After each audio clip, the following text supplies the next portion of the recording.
of this today is we want to bring everybody together and make them understand that this is our impression of what happened. This is what happened to the people here in Monmouth County, our friends, co-workers, brothers, sisters, aunts. So this is very important just to us. It's also important to the entire world, but this is really our focus on Monmouth County. Okay, all the residents, people that live with us. All right, so we're going to walk down the front down by Miss Kim. We're going to come around, and there's a timeline on the ground. We're going to walk through some things. We get up to the actual ceremony, or the actual, the memorial up there. That's where I really want everybody to kind of just take it all in and kind of be quiet, no joking around, no doing stuff that's, not going to represent Eatontown in a good way, okay? So let's walk on down. Park was dedicated in like about 1973. It's before me, before pretty much all of your counselors with the exception of Mrs. P. So this was a very nice place to come visit. People would come quite a bit. And you can see this apartment complex. Years ago, my aunt and uncle lived up there, so people would come here because it was just a very nice area. After the events, everything that happened, you'll understand the importance of why this area is so important for us to see. Everything you see here was donated. They raised funds to kind of help keep this memory alive. And you'll hear a lot of people say, like, never forget 9/11, never forget. So this is one of the many ways throughout the country that people have memorials to never forget, to remind us of the unfortunate, one of the most terrible attacks on U.S. soil since Pearl Harbor. You all know about Pearl Harbor. We learned about that in history class, right? That's when we were in World War II, when they attacked Hawaii, if you will, and sank all of our Pacific fleet. So they struck a military installation. People that were in the Army and the Navy, military people. What makes this so terrible on top of it, this is mostly men and women who had nothing to do with anything but just going to work, going on vacation. And unfortunately, we lost a lot of lives on September 11th. So it started much like today. As I recall, it was a beautiful day. You could see for miles. Can you hear that plane going by? It's a very surreal thing that happened that day. We'll get into it a little bit, but this sound scared a lot of people. All right. So 8 a.m., people were just getting work, going into New York City and commuting. So as we walk up here, there's a bunch of different timeline stuff I want to go over, but I'm going to give you some ideas and some facts. One of the things too, I want to show you guys afterwards, just so you can understand. I have just different pictures. I want you to see as to what and how this all transpired. Because as we talk about it, it's one thing to hear words, it's another to see the pictures and kind of understand the depth of it. So this memorial represents the 147 people in Monmouth County who unfortunately lost their lives in this day. And I want to walk you through the timeline. So at about 5:45 in the morning, a bunch of the terrorists, if you will, passed through security in different airports. One of the gentlemen actually flew from Maine to Boston. From Boston, he went to Logan Airport, and they boarded a flight 11. So as you guys walk up here, I want you to take a look on the ground here. There's going to be different steps here. So I'm going to what it is here today. So if you look down here, it tells you, so if you ever come back here with your families, the walkway represents a 3-hour span of time of the tragic morning of September 11th. We lost 2,973 innocent lives. It was now known the most devastating attack on American soil. Again, this memorial commemorates the 147 people from Monmouth County who perished as a result of this attack. And the day began like any other day, beautiful, at 7:30 a.m. Our perspective here was at 7:30. So at 7:59 in the morning, about 8 o'clock, walk up here, you see where it's 7:30, just kind of breaking through where we get things. Going to Los Angeles, there were 76 people on board, 11 crew members, and 5 hijackers. So these people got on a plane, and they were expecting to go to California, Los Angeles. It's about a 5 to 6 hour flight. Carries a lot of fuel for the plane to travel that kind of distance, right? So our next flight is at 8:14 or 8:15. United Airlines Flight 175 also leaves Boston, headed for Los Angeles. On that plane, there was 51 passengers, 9 crew members, and again, 5 hijackers on board. Next one we have here, 8:21. American Flight 77 takes off from Dulles, which is near Washington, D.C., our nation's capital. And that was also headed for Los Angeles. Has 53 passengers, 6 crew members, and 5 hijackers. One of the things that is interesting to me, when Flight 11, that was one of the 2 planes that left from Boston, one of the hijackers got on the radio by mistake and alerted the air traffic controllers because he wanted to talk to the passengers and let them know about the flight being hijacked. I didn't know that, but they actually had audio of it. So if you go inside a lot of the stuff too, you can find online and see videos and a lot of audio about what happened. So at this point, the United States kind of knows something's weird. The plane's not responding. So come up here, 842. 842, flight 93 takes off from Newark, New Jersey. Has anybody ever been to Newark, New Jersey airport? Okay. Over by IKEA? Yep, over by the IKEA, exactly that, where you get to put together your furniture. So it's about 45 minutes from here. A lot of passengers travel daily through that because it's a huge international hub, people flying from different parts of different countries. But that's right here in New Jersey. This plane was headed for California as well. 33 passengers, 7 crew members, and 4 hijackers. Now these flights we're talking about, think about it. Each one of them was kind of headed for California, right? Because it has a lot of fuel. Those planes, to maintain that kind of distance and height and all the weight passengers, has to have a lot of fuel.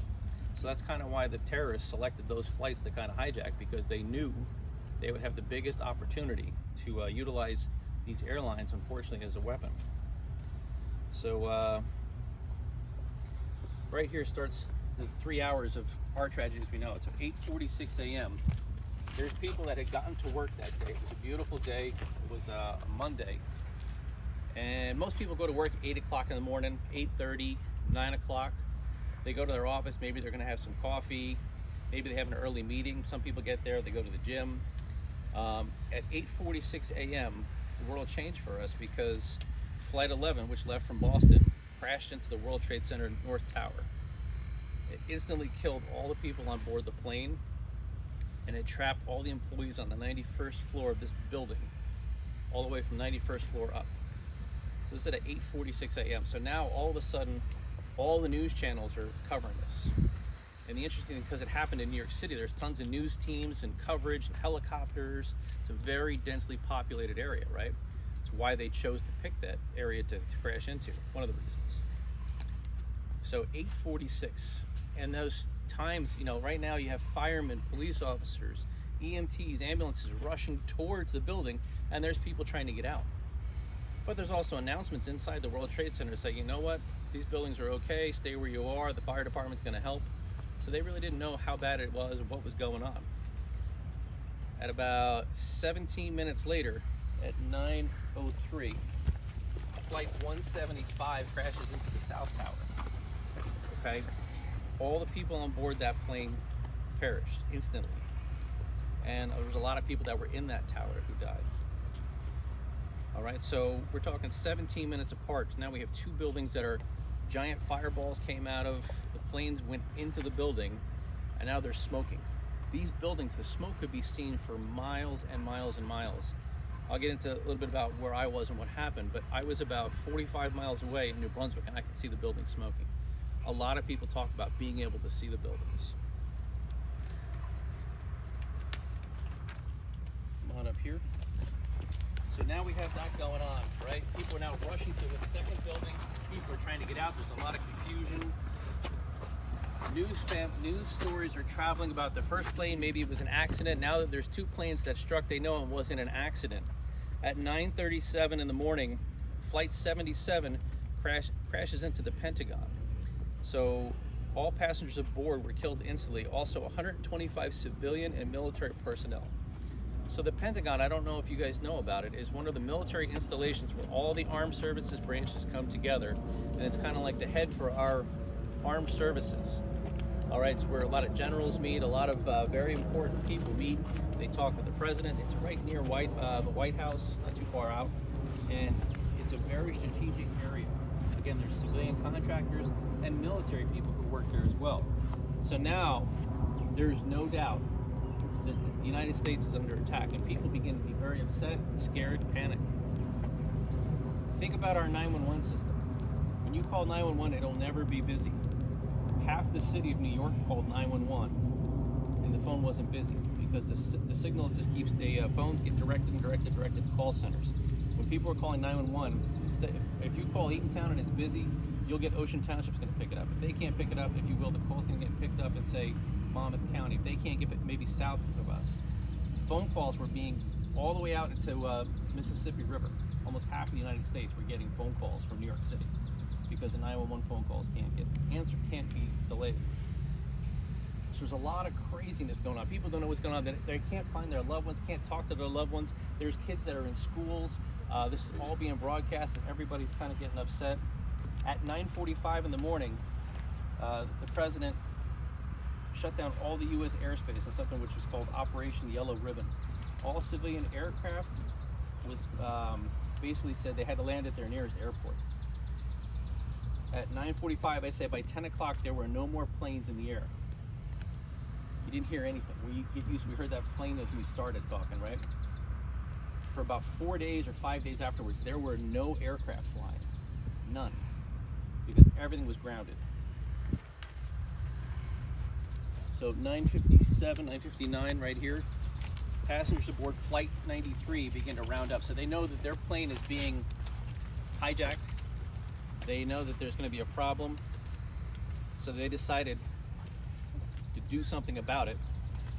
And the passengers fought back on the plane, and unfortunately the plane crashed in Pennsylvania, but they believe that that was actually headed for the White House, where the president's office is. Luckily the president wasn't there, he was in Florida. So within about an hour's time frame, we have four major aircrafts that caused a lot of damage and changed the way of how we look at things. So the first plane crash was just about 8:45. About 45 minutes later, South Tower collapses. All right, that's it. You see 1006 right there. So think about that. The South Tower. That wasn't the first tower that was struck. That was the second tower. That first tower collapsed within about 40 minutes. 40 minutes. Think about it. If you're on the 92nd floor, how long it takes you just to get down the stairs? Because you can't use elevators, right? And there's how many people in that building, and they don't know what's going on, and there's smoke and confusion. They have 45 minutes. Plus, we have firemen, police officers, ambulance EMT folks running into the buildings to try to help people and get them out. They had no idea that those buildings would collapse.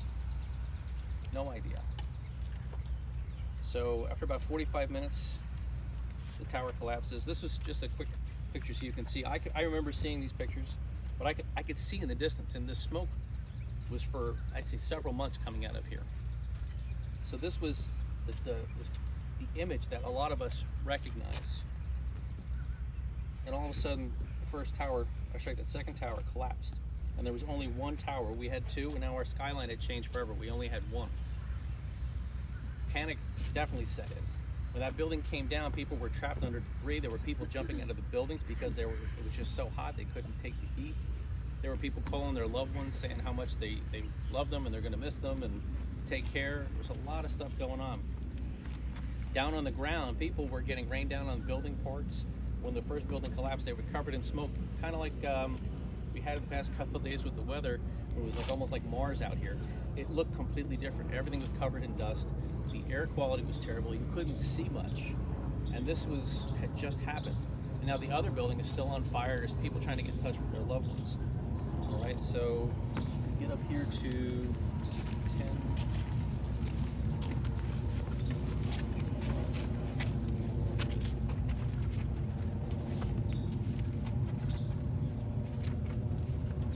10. Right behind you, the Pentagon collapsed. One of the big walls at the Pentagon collapsed.